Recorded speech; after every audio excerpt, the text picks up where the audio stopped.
Je vous remercie de votre confiance. N'oubliez pas de partager cette émission, c'est-à-dire de la diffuser sur vos réseaux, de la commenter, de l'appuyer par vos émoticônes. Le dernier sujet, c'est un article sur lequel je suis tombé. Car, puisqu'ils ont déclaré la guerre informationnelle aux panafricanistes, je prends toujours la peine, moi aussi, de savoir où ils en sont, qu'est-ce qu'ils disent de nous. Que disent de nous les ennemis de l'Afrique. Alors, je suis tombé sur un article, je ne vais pas entièrement le commenter, mais je vais juste vous dire ce que j'ai dégagé de cet article. C'est cet article-ci. Je vais vous montrer ça, pour que vous alliez le chercher éventuellement pour le lire. Je vous mettrai le lien aussi. Il est intitulé, le site s'appelle afriquexxi.info. En fait, c'est l'un des sites de la guerre informationnelle organisée par le régime Macron contre les panafricanistes. Ça s'appelle afriquexxi.info. D'accord? afrique21.info. C'est à peu près ça. Et le titre, c'est Hôtel Kremlin, Mali, Burkina Faso, Niger. Au Sahel, bye bye Paris, bonjour Moscou. C'était un long article qui a été publié donc sur ce site et que je vous commande globalement. Qu'est-ce qui me marque? La stratégie qu'ils ont adoptée, elle consiste à présenter l'action des 3 pays de la Confédération des États du Sahel comme un échec total. Et à présenter l'action des pays de la CEDEAO comme un succès total. Premier axe. La deuxième stratégie consiste à invoquer des témoignages de personnages imaginaires pour meubler les parties de leurs articles de preuves pseudo-expérimentales. Deuxième méthode. Chaque étape de l'article est constituée de témoignages. Mais ces témoignages-là sont des témoignages d'individus imaginaires, qui ne correspondent à aucun individu réel. Troisième méthode, ils disent qu'ils utilisent des pseudonymes pour désigner leurs témoins afin de les protéger de la répression. Par conséquent, en fait, on ne saura jamais si les témoins qu'ils invoquent sont des hommes réels.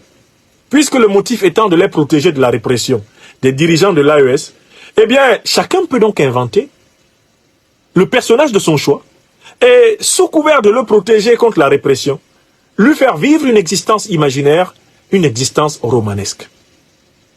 Vous avez noté les 3 méthodes. Première méthode, diaboliser l'AES, diviniser la CEDEAO. Deuxième méthode, invoquer des témoins dont les noms sont des pseudos et leur faire dire tout ce qui est de nature à bien diaboliser l'AES et à bien diviniser la CEDEAO. Troisième motif, invoquer la sécurité des témoins pour continuer dans le délire. Voilà la méthode de la guerre informationnelle. Et cette méthode s'appelle le journalisme romanesque. Le journalisme fiction. Je voudrais attirer les uns et les autres sur la nécessité d'avoir une approche hygiénique de la presse internationale. Je vais donner quelques petites règles que je m'applique à moi-même et qui peuvent vous intéresser.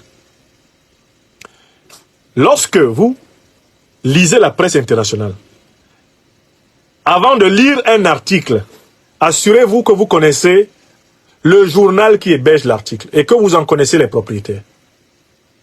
Il est important de connaître le journal qui héberge l'article et les propriétaires.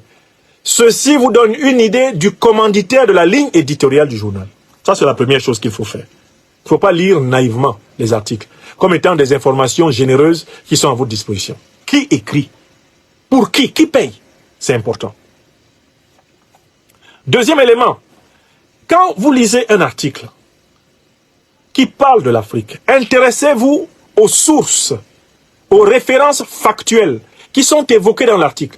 C'est-à-dire, allez confronter les références évoquées dans l'article à ce que vous trouvez vous-même par confrontation. On dit par exemple, un chercheur nommé un tel, nommé Pavel Jean-Marie, a dit ceci. Allez chercher qui est Pavel Jean-Marie. Vous serez frappé de découvrir que la plupart des personnages qui sont utilisés dans la guerre informationnelle sont des personnages romanesques qui n'existent pas dans la réalité. Ce sont des personnages d'intelligence artificielle.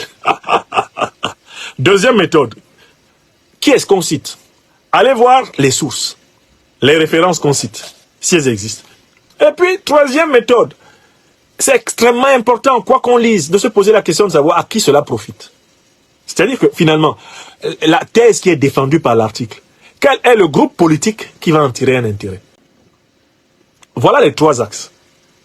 Qui commande l'article?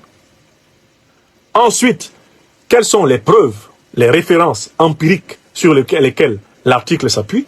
Et enfin, mais quelle est la finalité? L'article veut faire gagner le jackpot à qui?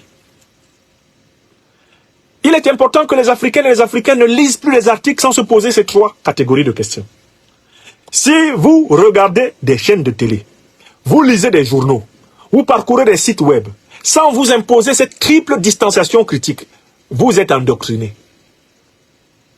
Vous êtes en danger de reproduire des idées qui vont vous nuire, qui vont nous nuire.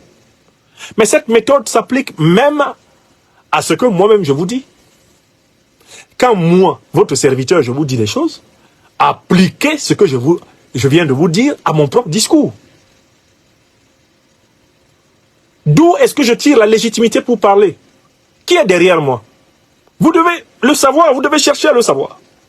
Deuxièmement, quand moi je vous parle, sur quoi je me fonde pour affirmer ce que j'affirme? Quelles sont mes sources? Vous devez m'appliquer ce critère.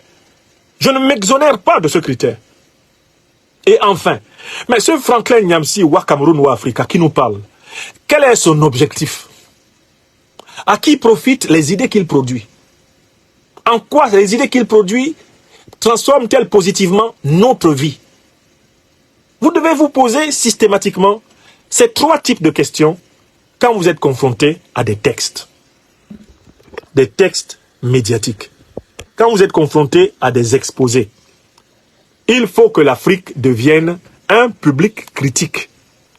Il faut réduire le taux de naïveté collective chez nous. Il faut que nous cessions d'être des opinions qui gobent tout ce qu'on leur balance et qui regardent naïvement les médias.